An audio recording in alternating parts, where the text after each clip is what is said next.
如今市场上的叶饼是五花八门，但你肯定没有吃过这款免烤箱的米叶饼，颜值高还超好吃。碗中倒入60克糯米粉、40克粘米粉，先用筷子搅拌混合均匀，直接倒入不粘锅中，开中小火不停翻炒，这能够闻到很浓的米香味。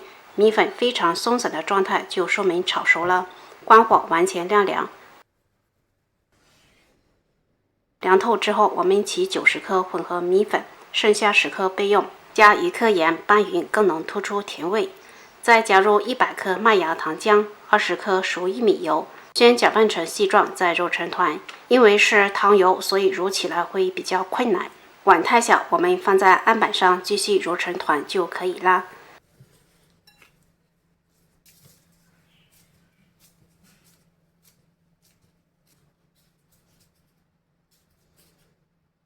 起一小团面团，将其分成8分小剂子，米粉25克。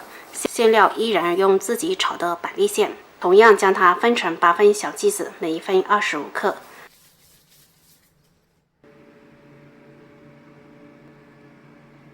首先沾上一点混合米粉防粘，将米团边转边捏成一个窝，厚薄一定要用力均匀一些。再放上板栗馅，边转边漱口。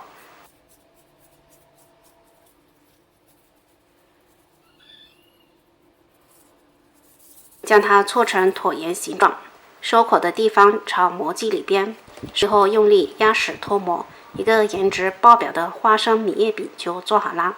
做好的米叶饼就可以直接吃了，也可以放入烤箱150度烤上5分钟，米香会更浓。今年别再吃传统的叶饼啦，自己动手做的米叶饼吃得更有味，更有幸福感。而且没有任何添加剂、防腐剂。好啦，这期视频就分享到这里，喜欢的朋友可以在家试一下，拜拜。